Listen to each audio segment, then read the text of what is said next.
एक बार की बात है दोस्तों।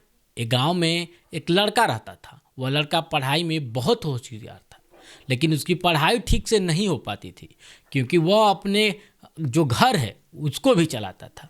वह रोज अपने खेत में जाता था, दिन भर वहाँ काम करता था और शाम को घर लौटने में थोड़ी बहुत पढ़ाई कर लेता था। जब घर लौटा था तो थोड़ी बहुत पढ़ाई कर लेता था। जब वह उस लड़का 12वीं कक्षा में पहुंचा तो सभी गांव वालों को लगने लगा कि हमारे गांव से यही लड़का 12वीं में फर्स्ट आएगा, क्योंकि सब जानते थे कि वह पढ़ाई में बहुत तेज है।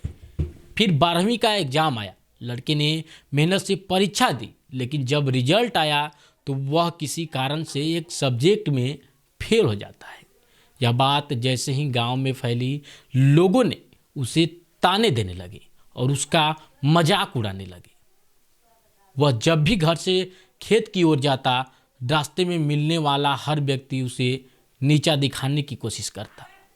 इन तानों से लड़का जो है वह बहुत परेशान हो गया और एक दिन उसने अपने उस्ताद को सारी बातें बताई। अपने गुरुदेव को सारी बातें उसने बता दिया। उसने कहा, उस्ताद जी, जब भी मैं खेत की ओर जाता हूँ, रास्ते में मिलने वाले सभी लोग मेरा मजाक उड़ाते हैं। उस्ताद ने उसे समझाया और कहा कि तू एक काम कर, एक बड़ा सा लोटा ले और उससे दूध से पूरा भर दे। फिर उसे रास्ते से गुजरना, लेकिन ध्यान देना, लौटते समय दूध का एक भी बूंद नीचे न गिरे। लड़के ने वैसा ही किया और वह जब दूध से भरा लोटा लेकर के उस रास्ते से चला तो उसका पूरा ध्यान सिर्फ लोटे पर था। वह इतना फोकस करके चल रहा था कि उसे लोगों की आवाज़ और ताने सुनाई ही नहीं दिए। उसका पूरा ध्यान बस इस बात पर था कि दूध की एक भी बूंद न गिरे।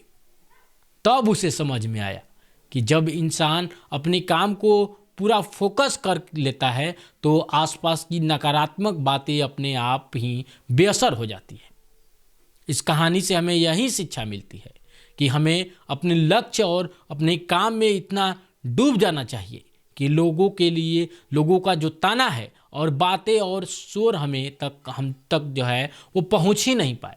जैसे कैमरा सिर्फ अपने सब्जेक्ट पर फोकस करता है और बाकी सब कुछ ब्लर हो जाता है, वैसे ही हमें अपने टारगेट पर फोकस करना चाहिए। बाकी सारी चीज़ें अपने आप ही ब्लर हो जाएंगी। अगर आपको यह कहानी पसंद आई हो तो आप इससे ज़्यादा से ज़्यादा लोगों तक पहुंचाएं और वीडियो को लाइक कीजिए और जो चैनल है इसको सब्सक्राइब कर दीजिए, ताकि और भी हम आपको ऐसी कहानी और ऐसा मोटिवेशन वीडियो लेकर आ सकें और आपको जो है आपको मोटिवेट करके बहुत कुछ सिखा सकें।